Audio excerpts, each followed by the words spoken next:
For Titans, the Solar Bonk Hammer has always been a staple build to have in any loadout during any season. And with the Edge of Fate, Bungie has reversed some of the melee changes when it came to the Bonk Hammer, so now it's back to its former glory. Now, I will be making a separate video talking about Syntheseps and Worm God Crest because both of those right now are insane. The amount of melee damage you can get out of the Bonk Hammer with those two exotics is insane. But like I mentioned in my previous video talking about the new exotic for Warlock, this video we're focusing on the new exotic for Titan, the Melas Panoplia. Just to give a little demonstration of what this can do. So let's get the skill here, get a fire sprite, get some bonks, get the hammer back, 2, Roaring Flames times 2, times 3. Let's just go ahead and stun this guy normally.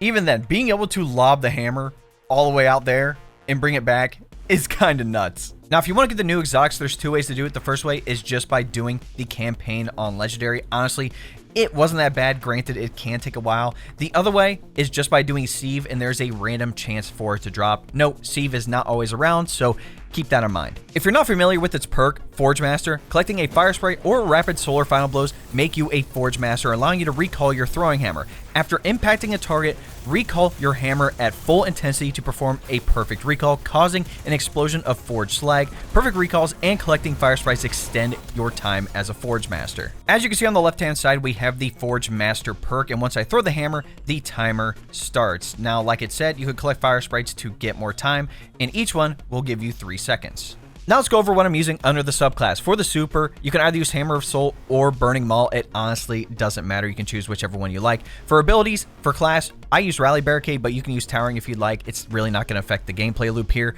For movement, I like Strafe. Again, use what you like. A lot of people like Catapult. For the melee, obviously, we're going to need the Throwing Hammer to take advantage of the exotic. For the grenade, I personally like Thermite for the crowd control, but if you want survivability, definitely do the Healing Grenade, or you can honestly use whichever one you like. For our 2 aspects, the main one is going to be Roaring Flames. Final blows with solar abilities or ignitions increase the damage of your solar abilities, stacking up to 3 times. That means both our grenade and the main thing, our melee, is going to have increased damage once we get 3 solar ability kills. The second aspect is Soul Invictus. Essentially, any solar ability final blows, Hammer of Soul impacts, or when you defeat a scorched target will create a sunspot. Your abilities regenerate faster, and your super drains more slowly while you stand in a sunspot, and sunspots apply scorch and deal damage to targets inside. Entering a hotspot will also apply restoration to you, which is going to give you health over time. For fragments, the big one here is Ember of Empyrean. Solar weapon or ability final blows extend the duration of restoration and radiant effects applied to you. It is a minus 10 to health, but being able to keep up restoration and radiant constantly just by getting, solar final blows is super nice. And again, I'll talk about how to get radiant under the artifact. Next, Ember of Solace. Radiant and restoration effects applied to you have an increased duration. I feel like this one's pretty obvious. Having both of those things longer is going to help you out. After that, Ember of Ashes, you apply more Scorch stacks to targets. Again, this is a general one I think a lot of people use. And then the last one is Ember of Searing. Defeating scorched targets grants melee energy and creates a fire sprite. It's a plus 10 to class. The main reason for this is to create that fire sprite because, again, we need it to be able to proc Forge Master. Now, there are plenty of other benefits like being able to get the melee back faster just in case you throw your hammer out into the void and you don't have Forge Master. Just being able to defeat a scorched target and giving you melee energy is good, and that also stacks with the Sunspot energy regen as well, so you can get that back quickly. Plus, picking up a fire sprite will also give you grenade energy. There's multiple benefits to having this fragment. Now, there is a weapon that can create fire sprites as well, which I will talk about when we get to the weapon section, but not everyone is going to have it, so that's why I would recommend Ember of Searing. Going over the artifact, none of these perks are absolutely necessary to make the build work, but they do provide some pretty cool bonuses. So in column number 1, again, these are the weapon champion mods. You can use whatever you like. I just went with these 3 because it covers a lot of weapon types, especially in primaries. In column number 2, the main one is Flame, Fiber, and Freeze, so we unlock the Solar Strand and Solar Stasis Siphon mods. Again, this is going to be good and give us a variety of weapon combinations. And that leads into column number 3, Fever and Chill. Rapid precision hits with solar weapons will grant Radiant, and same thing with Stasis weapons, but that will give you Frost Armor. What it doesn't tell you is that Rapid Final Blows will also proc both of these bonuses. The main thing here is obviously Radiant, but if you are going to be using a solar weapon and pairing that with the Solar Stasis Siphon mod, and also this other perk in column number 2, one with Frost. While you have Frost Armor, Stasis weapons gain increased reload speed and stability. Stasis swords gain increased guard resistance. The other one in column number 3 is Refresh Thread. So picking up an element to pick up matching your subclass element or a tangle while you have the Strand Super, grants energy to your least charge ability. Again, we're going to be picking up Fire Sprites anyway. We might as well get our abilities back. And that leads into Elemental Coalescence. Defeating targets has a chance to create an elemental pickup matching your equip super element. Now, I'm not sure, since Fire Sprites and other things have cooldowns. I've been trying to test whether this actually spawns Fire Sprites more often. I can't really tell, but I do know that I can have Forge Master up for a decent amount of time as long as there are Fire Sprites on the field. And that leads into our column 5 perk, Elemental Overdrive. Picking up an elemental pickup or tangle grants increased damage to weapons of the same element. So picking up Fire Sprites is going to give us bonus solar weapon damage. The last 3 perks I like using is number 1, Cauterize Darkness. Stasis and Strand debuff non-boss combatants take increased solar damage from all sources.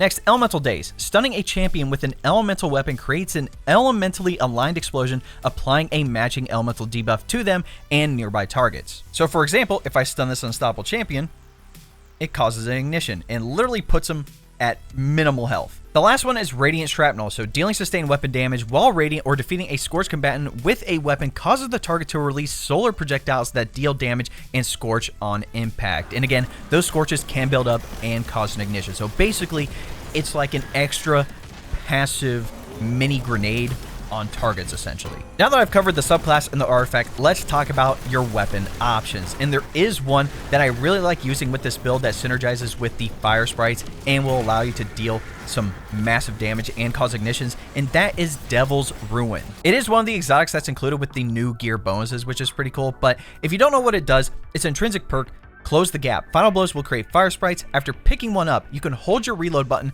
and enable a high-powered laser beam, and it intrinsically stops unstoppable champions, whether you have the laser beam or not. Its other perks include Extended Barrel, Projection Fuse, Combat Grip, and a straight perk, Pyrogenesis. The solar laser scorches targets, hit, and ignites them when defeated. So coming back to our unstoppable champion here, as you can see on the bottom left, I have Pyrogenesis available. I hold my reload button. Now it says Pyrogenesis ready. All you have to do is hold your fire button and let the laser go off.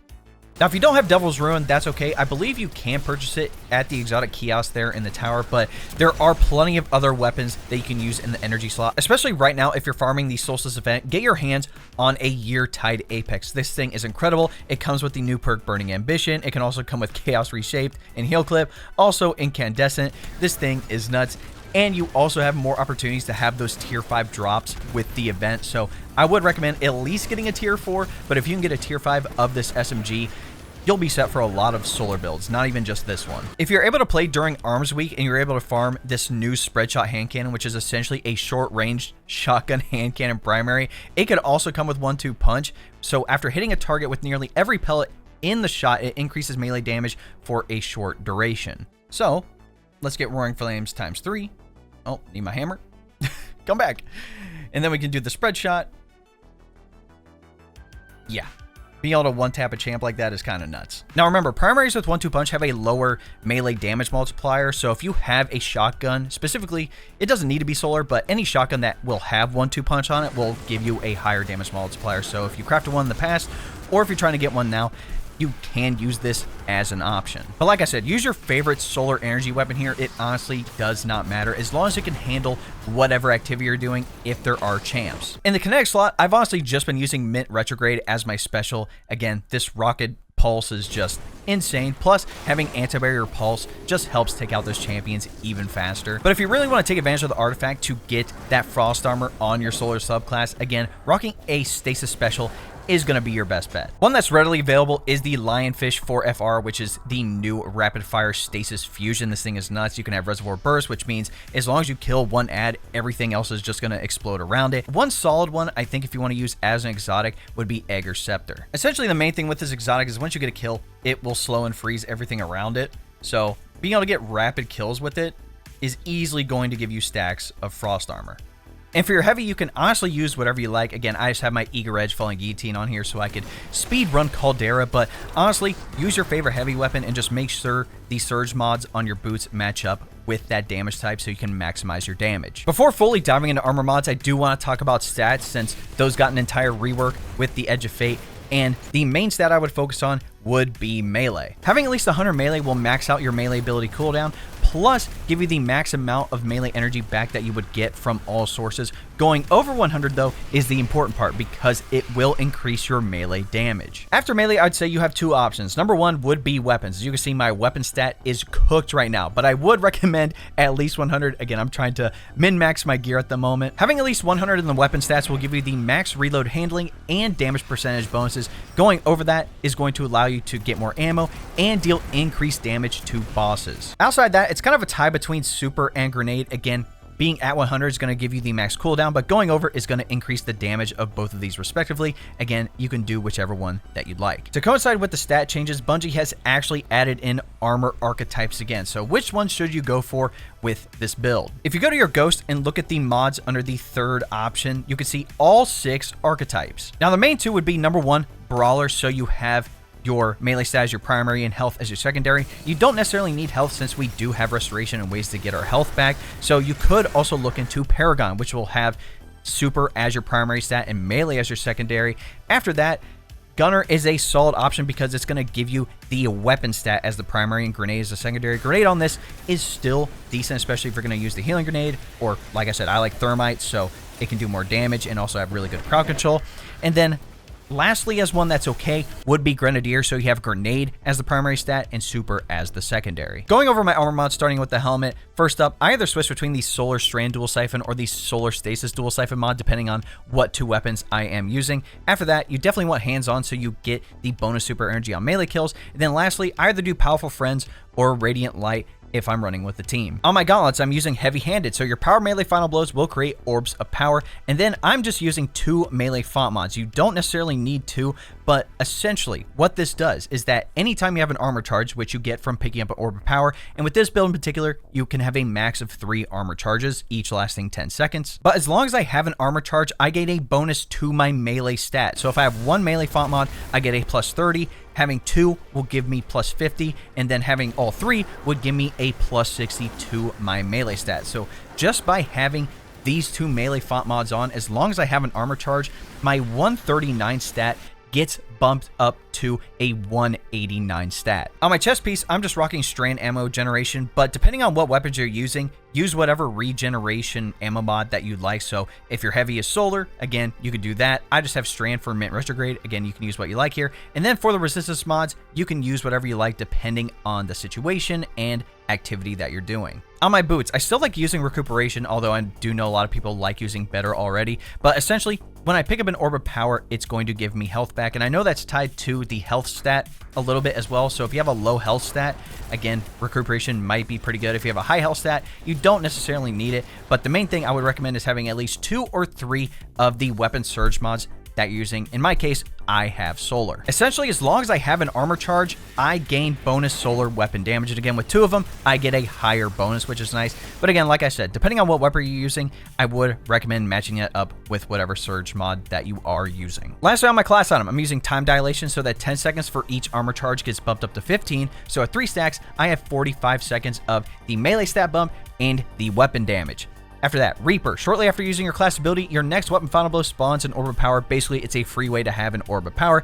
Then lastly, I'm using Bomber, so it reduces my grenade cooldown when I use my class ability. Another armor change Bungie added in with the Edge of Fate is actually set bonuses. And if you've been farming the Solstice event, you know that you can get a great 4-piece set specifically for solar builds. The Solstice set bonus is called Illustrious, so at 2 pieces, receiving healing temporarily grants your solar weapons increased flinch resistance, handling, and reload speed. And the cool one, at 4 pieces, Cauterize, rapid solar final blows will heal you. Basically, this set is catered for any solar build, whether you're on Titan, Warlock, or Hunter, so I would recommend farming out a lot of the armor while you can during this event, so you're going to be set for your future builds. Now, if you only have a decent 2-piece Illustrious set, that's okay. You can sub in other 2-piece armor sets with that, and some potentially other 4-piece armor sets if you miss out on the Solstice event. So let's go over a couple of them. First up is going to be the Bushido set from Pinnacle Ops. So at 2 pieces, final blows with freshly drawn or reloaded weapons will heal you, and at 4 pieces, bow, shotgun, and sword final blows temporarily reduce incoming damage. Damaging targets with those weapons extends the effect. Honestly, the main thing is the 2-piece one here. Another set would be the Last Discipline from the Vanguard Arms Week reward. So at 2 pieces with terminal velocity, final blows with primary ammo weapons grant your primary ammo weapons temporarily increase reload speed, and with 4 pieces power loader, picking up an orb of power grants special ammo progress. Again, both the 2 and 4 piece are good all around. The last one would be twofold crown from Trials of Osiris, specifically the 2-piece one, Crook and Flail.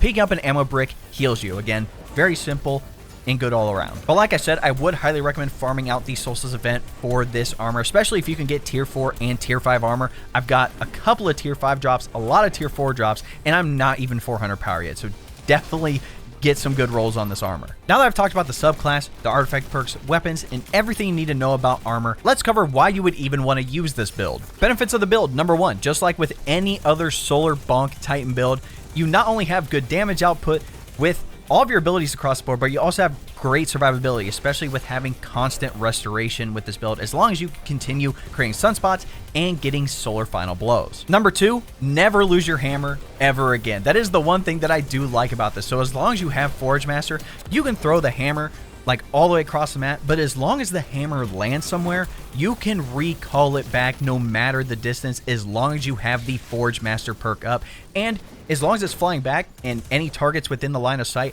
just like with Thor's hammer, it's going to hit the target and, you know, cause some damage. And lastly, number 3, with how the artifact is set up, not only being able to give you Radiant and saving a Fragment slot, but also getting Frost Armor on the Solar subclass. Picking up a Fire Sprite gives you a variety of benefits, including the energy regen and bonus weapon damage. And with the Elemental Daze, being able to stun champions and also cause an extra explosion while they're stunned is a crazy benefit, and that almost one-shots them, which I find insane. There's really no downside to this build. The only thing with this is that Melas Panoplia, unfortunately at the moment, is outclassed by both Wormgod Caress and Sithoceps just because of pure damage numbers. Don't get me wrong, you can make this exotic very strong, but having max stacks with Wormgod Caress and one-shotting a boss with just the hammer, or two-shotting him, being able to spam the hammer back to back now, it's just way too good. And like I said, I will be making a separate build video with both of those exotics. But that, ladies and gentlemen, is my Melas Panoplia Solar Titan build. Let me know what you guys think in the comments, and I'm actually going to put the dim link for this build in the description. So if you want to copy everything that I'm using, down to the subclass, the artifact perks, the armor mods, and even the drip if you'd like. Again, test out for yourself, and if you found that you like using something different, whether something under the armor mods, the subclass, a specific weapon, definitely come back to this video and let me know, because there's so much testing that we can do now, especially with the shooting range in Destiny 2, that many things are viable in the Edge of Fate, which is something that I like. In any event, if you enjoyed this video, be sure to drop a like on it, subscribe to the channel, and turn on that bell next to notifications so you don't miss out on any other Destiny 2 builds I'm dropping here on the channel. If you didn't know, we live stream here on YouTube and over on Twitch and TikTok. Again, all those links will be in the description. If we're playing Destiny 2, we're mainly going to be power grinding. You know, we can do carries for the new Desert Perpetual raid. Honestly, once you understand the mechanics, it's really simple. The raid is quite fun. So if you do want to hop in, again, say something in the chat, or if you want to be proactive, join my Discord. We're starting to build up the D2 LFG community a little bit more, and I also have my own clan as well. But we also have people talking about other games in there and other topics like tech and anime as well. Lastly, if you want to help support the channel even more, you can look into becoming a member. Now, if you don't know what a membership is, it's essentially like a Twitch subscription, but it does cost less on YouTube. You're going to get exclusive emotes, monthly badges, and the big thing, early access to all of my long form videos. So if you would like more information, all you have to do is press the join button next subscribe, and that will give you a rundown with all the details you need. All right, ladies and gentlemen, it's been your boy. We'll catch you in the next video.